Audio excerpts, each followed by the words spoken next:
Hello, you wonderful people, and welcome to another episode of Not Too Comic Book. This being a show we talk about TV shows that are adaptations of comic books. For today's episode, I'm going to talk about the latest episode of Cloak and Dagger.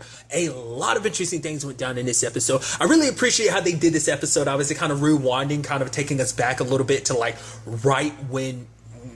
from this point on, just refer to him as O'Reilly and Mayhem. When Mayhem crawled out of the water, I was almost halfway expecting us to see both of them crawling out of the water, like O'Reilly first and then Mayhem, but it's like, I guess O'Reilly got pulled out of the water somewhere else, or maybe like she ended up drifting off somewhere else, because it seemed like she was in a she was out when she was in the hospital, so I'm assuming she never woke up. But interesting enough, we see Mayhem there about ready to kill her, because it turns out because Mina's doing some similar experiments, kind of testing out everything about like what happened, on the rig and everything, and the effects of like, the whole terrorist situation.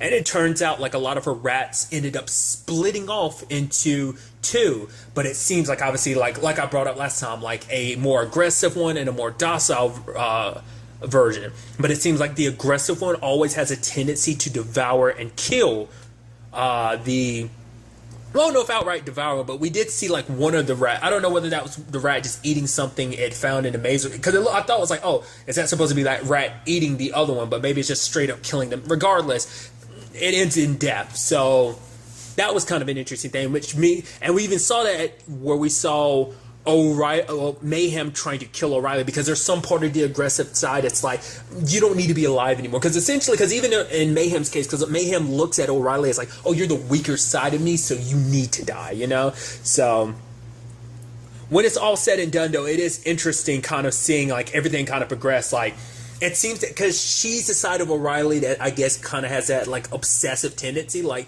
she's the one that gets driven by everything, in the sense of like, for her, it's like she heard Connor's name and then she became obsessed with trying to track him down. She went to Father Delgado to try and find Ty, because she knew that Ty was, because it turns out they all had, not only does she look like O'Reilly, she has all O'Reilly's memories, like everything up to them splitting she remembers. So she also remembers Connors as the dude that not only killed Fuchs, or at the very least is connected to killing Fuchs, but it's also the one who shot her, so obviously she wants payback. But she ends up talking to Father Delgado about trying to track him down, because it turns out he's also leaving the school. I'm guessing it's a combination of everything that went down last season. The last time him and Ty had an interaction, I think when Ty brought his fears kind of to the surface, it made him kind of question everything, especially where things kind of stand, like Ty's under the circumstances that he is. And I think for Delgado, it's like, you can't run from your sins. Like, the fact of the matter is what he did in the past, like, just because I become, a priest doesn't absolve me of everything, that there are no kind of absolutions for sins. You almost, like, he feels like, God's, his wrath, will come for all. Like, there's no forgiveness for your sins almost, and we see that kind of made him spiral. Like, we see him starting to drink again, and he's kind of just preaching and stuff like that. It's interesting because when we ultimately find out is that he ends up being the one that gives Mayhem her mission, because for him it's just like, if you're going to kill people or whatever, like, there's no absolving, because for her, she doesn't feel guilty. She's just kind of like, these people deserve it. So, because it seems that O'Reilly is the one that has the soul, has the conscience. The fact is, Mayhem is just kind of almost pure instinct. Almost, it's kind of like, this is how I'm feeling, I should just go for it. Like, it just seems like she doesn't get held back by moral decisions of like, oh, you're a bad person, you die. You're a good person, you live. That type of situation. So for her, like, obviously her main focus was Connors, until he was like, kind of get past your own shit and kind of look at the world as more than you and find something else, to kind of, do some good with. And the fact is, if you want to start with something, start with the people who deserve to die. And that's how she got on these whole, girls getting kidnapped situations. So I also want to talk about a scene that I thought, it's just like it's one of those little things I'm like, I really like that, was like when O'Reilly was explaining how she could help find her other self, because it's like, oh yeah, she's like, I met this reporter, in New York that wrote names on cards. I'm like, Ben Urich, I can only assume, because I don't think Karen does that. Maybe she does, but I know Ben definitely did it. That's where it originates, so I'm assuming. It's actually kind of interesting, because I didn't find this out until, like, I think I was doing the nerd mode for Cloak and Dagger. I was looking up pictures, and I saw that, oh yeah, basically in season 2 of Luke Cage, I forgot, there's that detective that Misty has history with. She ends up being dirty. I guess that's kind of spoilers. But that particular cop, she it's a whole thing, not necessarily dirty, but I'm going on a tangent. I'm trying. Long story short, she makes a reference to an O'Reilly. There's another cop she mentions, and she mentions O'Reilly because I brought it up last season how O'Reilly references Misty. So I just thought that was kind of interesting. I was like, oh, I completely didn't catch that at that time when I was watching season 2 of Luke Cage, but nevertheless. Those little things like that, I was like, it's nice little nods toward the other shows. Like, no matter what the circumstances are, with obviously the Netflix shows being canceled or whatever, it's still nice to see those little nods here and there. But it is kind of interesting because Tandy's really pushing O'Reilly because O'Reilly's the only key because she knows, Mayhem. They literally share the same mind and the approach to everything. So she's the only key they have to finding her. And I thought it was so interesting because Ty was looking at everything, like the way Mayhem was handling things. He almost felt like, are me and Mayhem the same thing? And she's like, Tandy's like, what? No. The fact of the matter, because for him, it's like we're kind of going about the same things. We're going after these gangs. Obviously, she's taking the weapons, a lot of stuff that he was similarly doing. And for him, it's like, I'm the one that gathered all those gang people up, but then like Tandy's like, and she's the one that killed them. But she's like, you're nothing like her. She's a killer. You're a protector. And he's like, how do you know that? And she's like, because you protect me. Now, part of me I didn't even think about this, but it almost, and he didn't go down his route, but part of me wondered, did Ty look at his and Tandy's situation as a very similar situation to O'Reilly? Does he think that like when they got their powers, like he became the Mayhem in the situation? I guess for him it's because it's like all that he's doing, but maybe it's also because, I forget, like, well, be fair, Tandy and Ty were both very angry last season, but I feel like Ty definitely was super angry, and I was wondering if he was thinking maybe on some level, maybe Tandy's kind of the O'Reilly in the situation, that maybe he's the Mayhem. Maybe. I thought that might be a process that he might be thinking in his head. I could be 100% wrong, but it seemed like that's something he might have been tiptoeing that way, but I hadn't even thought about that. But that might even not even be where he was necessarily going with that, but still. The sad thing is, when they actually did catch up with O'Reilly, I love, like, Tandy tries to throw a dagger at her, and she grabs it, and she's like, you're going to have to try harder than that. What was also interesting, too, is O'Reilly couldn't shoot Mayhem. And that a good question got brought up last time, because obviously, like, if Tandy or Ty, like, obviously, if one of them dies, like, what happens? My assumption continues to be, like, I don't think the other would die, just because that's how it has worked with the other divine pairs. Like, if one died, the other one still lived on. But part of me wonders what would happen in O'Reilly's case. Would that other side of her just be permanently dead? Would all that Mayhem is die with her, so we'd only have this docile, good side of O'Reilly, or would they both die because they are two halves of the same whole? It begs the question. And if that is the case, wouldn't that same thing, couldn't that possibly apply to Tandy and Ty anyway, because their powers are connected, that they are bound together like that? So I talked about it before, but them being possibly an exception depending on how they want to go about it in the show and stuff like that. Once again, I don't know the comic books like that, so it was just an interesting thought process. I could see it definitely with O'Reilly, but if it happens with O'Reilly, I feel like it definitely could happen to Ty and Tandy potentially, since their powers essentially come from the same thing, which is interesting too, because we find out more about Mayhem's powers. It's not just like, got the nails that can slice through your throat. It's also like, she's got superhuman strength, which that's interesting. Like, she punched the hell out of her fridge and threw it out of her place. So, and she's also able to lift a dude up with just one hand, so yeah, that was crazy. Because I vaguely remember, I think her thing is poison. Like, her nails, like, they're slicing through people's throats, but I think she can also poison people, because I think the main image for this season is, like, a picture of, like, Tandy and Ty, and then there's, like, green claw marks through it. So, obviously, that's from her fingernails, but I think it's also, like, because she can poison. I think that's, like, her main ability in comic books. I don't know if that's something that necessarily is going to... I'd assume they translate that over. Maybe it's just something she hasn't really applied yet. Maybe we'll see her kind of do it further on in the season, but for right now, she's just slicing people's throats with her fingernails, so we'll see.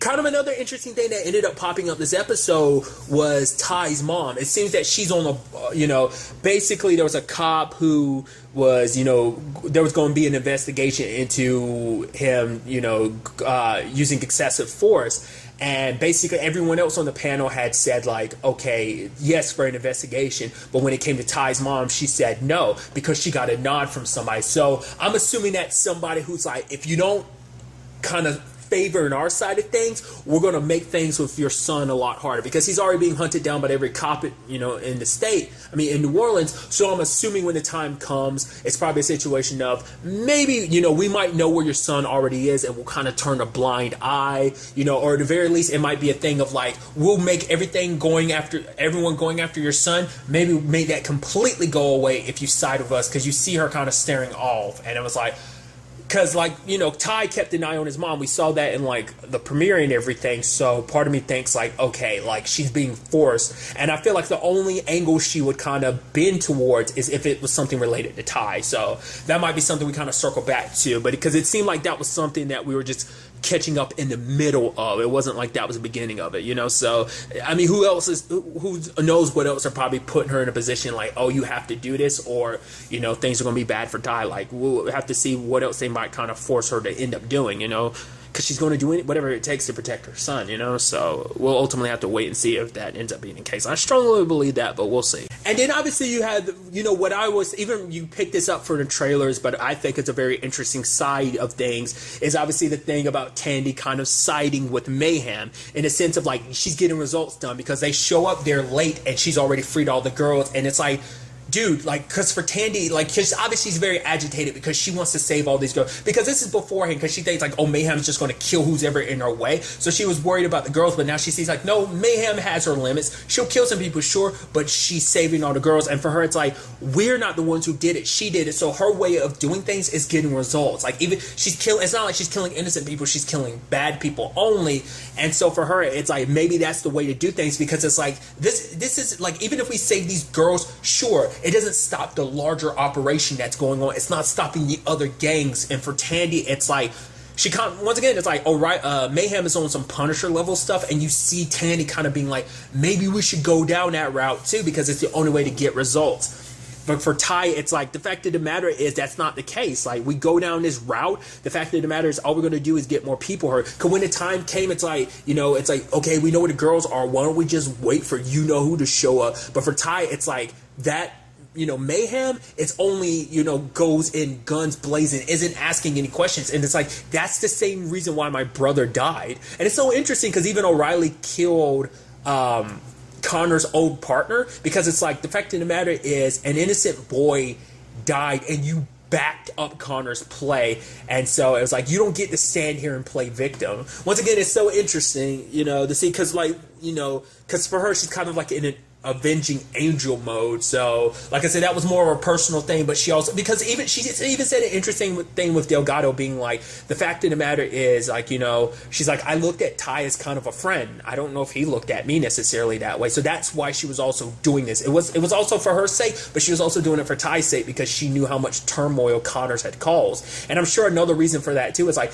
not only would Billy still be alive, Fuchs would still be alive, she wouldn't have been in the circumstances that she was in if it wasn't for Connors too. So I'm sure that's another reason why she killed his former partner and everything.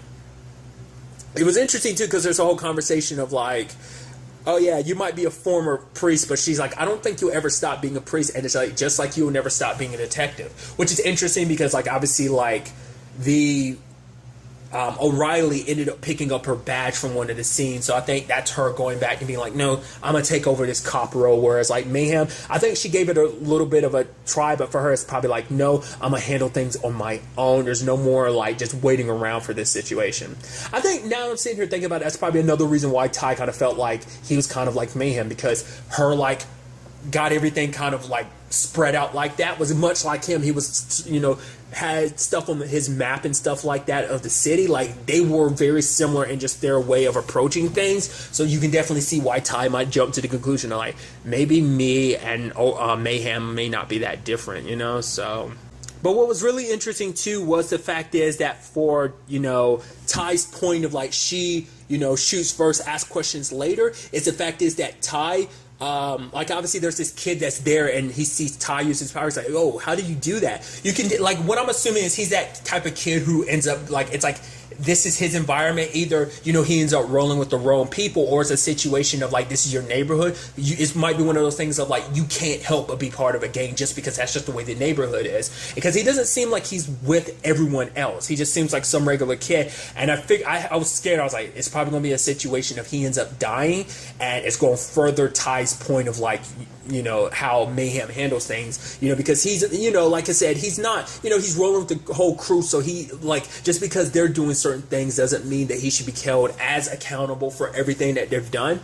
And even, like I said, O'Reilly's unloading bullets and they're about to head his direction, and Ty protects him by his darkness spreading, and it absorbs all the bullets. Not only that, it absorbs Mayhem too. I was like, I did not see that coming. And just a furthering of his abilities. Like, he did it one time last season, and that was against Connors at the end. So I think it's still something he doesn't have complete control over. It's more of an instinct type of situation, because I think when he saw that kid like that, because that dude looks about his age, and I'm sure him and that dude are probably about the same age Billy was when he died. So, like, I'm sure it all triggered something inside of Ty trying to, that protective mode. Just like, interestingly enough, Tandy had said, like, you're a protector, and that he kicked into that mode. Now, what's interesting is that, because I was curious, I was like, okay, so there's a gas station here? I was like, what is that? I was like, well, she's going to bump into Connors, and it makes sense in the long run what this is all about. Because she ends up opening the refrigerator, and she ends up seeing Fuchs, and so it's like, okay, Ty's whole thing is about fear. So what probably happens is when he absorbs you like that into that darkness, like, because I chalked it up to like, oh yeah, like my thought last season was like, okay, so like, Connors is most likely trapped in like another dimension, like a pocket dimension type of thing, and I think that's still the case. But I think it's a pocket dimension mirror of your own fears. And for O'Reilly, I think her fears, even Mayhem, is still the whole Fuchs thing. I think that's what's motivating her, and so it's hard to say like whether that's 100% like O'Reilly in general, because like Mayhem doesn't seem like she had necessarily the same reaction. I feel like if it was the other O'Reilly, she might not have had that like stoic reaction to a certain extent. But that's what I'm thinking. So it might be a situation of they're kind of in their own pocket universes, all on their own. So like Connors must be trapped by his own fears. I'm assuming it has to deal with Billy, because when Ty touched him last season, that was like on the back of his mind, because always being worried about getting caught for what he did. So there's that, and I'm sure he's off somewhere else like that. Maybe they're all connected. Like O'Reilly could get, Mayhem could get to where Connors is, maybe not. But I doubt she's going to stay pinned up there for too long. It might be a situation where she might be too strong, whereas Connor's just a regular dude. She's the situation that she's in, so she might be able to break out from where Ty sent her. Who knows? I'm very interested to see where that ends up taking us going forward. I wonder if she's even going to bother with the whole trying to kill O'Reilly situation. Maybe she will, just because there's always going to be a part of her that's pulled towards doing it. Or maybe for her, it's like, this is the way I can make sure that I never have to go back to being that weak, pathetic me. Like, letting that weak side of me control me. I'm going to stay this side of it. I'm going to stay Mayhem forever. So we'll ultimately have to wait and see where everything takes us going forward. But I think this will definitely take some very interesting steps towards where Tandy goes from here, especially because her desperate need to save these girls, because it's like, for her, it feels like she has to do it, because for her it's like no one else is doing anything. And even if I have to cross those lines like Mayhem did, as long as I get results, I don't know, maybe these circumstances might have changed that opinion to a certain extent. It's hard to say, because she was willing to listen to Ty when he was like, I don't want to do things that way. But still, like I said, we'll have to wait and see. But really, that's all I want to talk about in this episode. Till the next time we meet, be happy, be safe, live life to the fullest, and enjoy it. Good day and goodbye.